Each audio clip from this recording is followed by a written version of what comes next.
อการไม่ประกันตัวแล้วเนี่ยทางตะวันเขาไปอดข้าวมาแล้วให้พ่อมากดดันว่าลูกตัวเองจะเสียชีวิตพอลูกตัวเองเสียชีวิตก็บอกให้ศาลว่าต้องรับผิดชอบเอาจริงๆแล้วเนี่ยถ้าใช้วิธีการกดดันแบบนี้ผมถามหน่อยถ้าคดีเคสคุณตะวันศาลให้ประกันตัวด้วยข้อหาว่าอดข้าวแล้วขอประกันตัวทีนี้นักโทษที่อยู่ในคุกอีกเป็นแสนรายเนี่ยมาอดข้าวศาลก็ต้องให้ประกันตัวนะสิ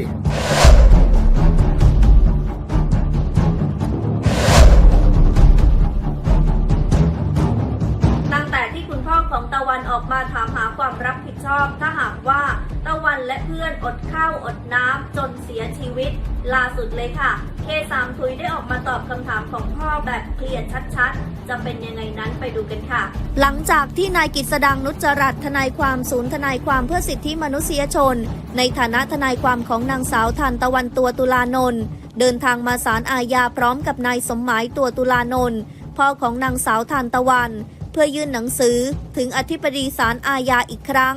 จากที่ก่อนหน้านี้ได้ทำหนังสือยื่นคำร้องขอปล่อยชั่วคราวจำนวน3 ครั้งซึ่งผลคือศาลไม่อนุญาตให้ประกันตัวทางทนายความและพ่อของทานตะวันจึงหมดหนทางและไม่คิดว่าจะยื่นคำร้องขอปล่อยตัวชั่วคราวหรือจะอุทธรณ์คำสั่งก็คงไม่ได้แล้วนายสมหมายจึงจะทำหนังสือขอความเมตตาเพราะเป็นห่วงอาการของลูกสาวและนายแฟรงค์มากจึงทำหนังสือฉบับนี้ขึ้นมาและเขียนด้วยลายมือของนายสมหมายเองพร้อมถามหาความรับผิดชอบหากลูกต้องเสียชีวิตจากการประท้วงอดข้าวอดน้ำล่าสุดนายนิยมนพรัตน์หรือเคสามถุยแกนนำกลุ่ม The Red FC เพื่อไทยได้ออกมาพูดถึงตะวันและพ่อโดยบอกว่าการไปกดดันศาลเป็นเรื่องที่ไม่ถูกต้องอยู่แล้วศาลต้องตัดสินตามเนื้อหา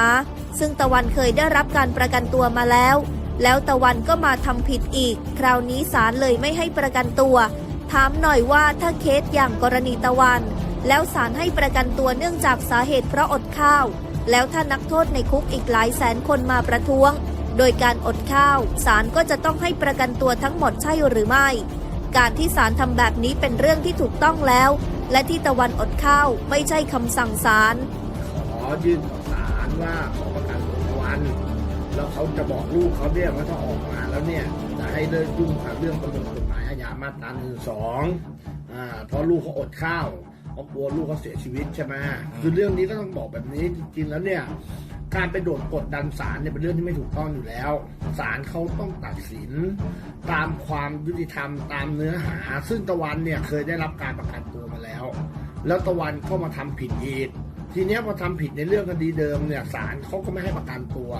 พอการไม่ประกันตัวแล้วเนี่ยทางตะวันเขาไปอดข้าวมาแล้วให้พ่อมากดดันว่าลูกตัวเองจะเสียชีวิตพอลูกตัวเองเสียชีวิตก็บอกให้ศาลว่าต้องรับผิดชอบเอาจริงๆแล้วเนี่ยถ้าใช้วิธีการกดดันแบบนี้ผมถามหน่อยถ้าคดีเคสคุณตะวันศาลให้ประกันตัวด้วยข้อหาว่าอดข้าวแล้วขอประกันตัวทีนี้นักโทษที่อยู่ในคุกอีกเป็นแสนรายเนี่ยมาอดข้าวศาลก็ต้องให้ประกันตัวนะสิถูกไหมอันนี้เราต้องยึดเหตุผลและหลักการก่อนการที่ศาลปฏิบัติอย่างนี้เป็นเรื่องที่ถูกต้องแล้วสิ่งที่ตะวันทำเนี่ยเรื่องอดข้าวไม่ใช่คำสั่งศาลนะฮะต้องฝากไปถึงพ่อคุณตะวันที่ตะวันอดข้าวเนี่ยไม่มีคำสั่งศาลใดๆให้คุณตะวันอดข้าวศาลแค่ไม่ให้คุณตะวันประกันตัวแต่การอดข้าวนี่เป็นเจตนารมณ์ของผู้ต้องหาเองทั้งนี้เคสามถุยยังฝากไปถึงพ่อตะวันที่บอกว่าหากศาลให้ประกันตัวตะวันแล้วจะคุยกับลูกว่าจะไม่ยุ่งเกี่ยวกับการเมืองถ้าเป็นอย่างนั้นคุณไปบอกให้ลูกคุณกินข้าวจะง่ายกว่าแล้วจะไม่ต้องมีใครมารับผิดชอบใดๆทั้งสิ้นที่พ่อตั้งคำถามว่าถ้าลูกคุณตายแล้วใครจะรับผิดชอบเคสามถุยฝากบอกกับพ่อตะวันว่าถ้าพ่อยังหาคนรับผิดชอบไม่ได้ให้พ่อโทษคนอื่นไปก่อนถ้าโทษทุกคนเสร็จแล้วไม่มีใครรับผิดชอบพ่อลองกลับมาโทษตัวเองดูถ้าพ่อโทษตัวเองแล้วถามตัวเองนั่นแหละพ่อจะได้คำตอบว่าใคร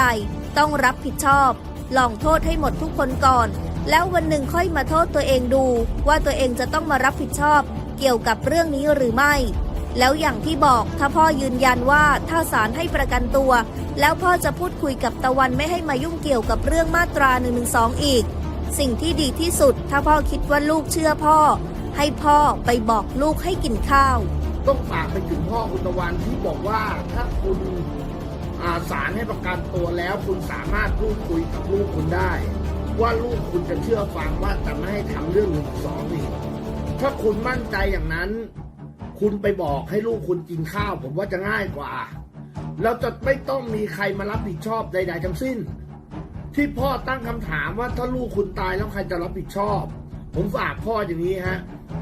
ถ้าพ่อหาคนรับผิดชอบยังไม่ได้เนี่ยพ่อช่วยโทษคนอื่นไปก่อนฮะ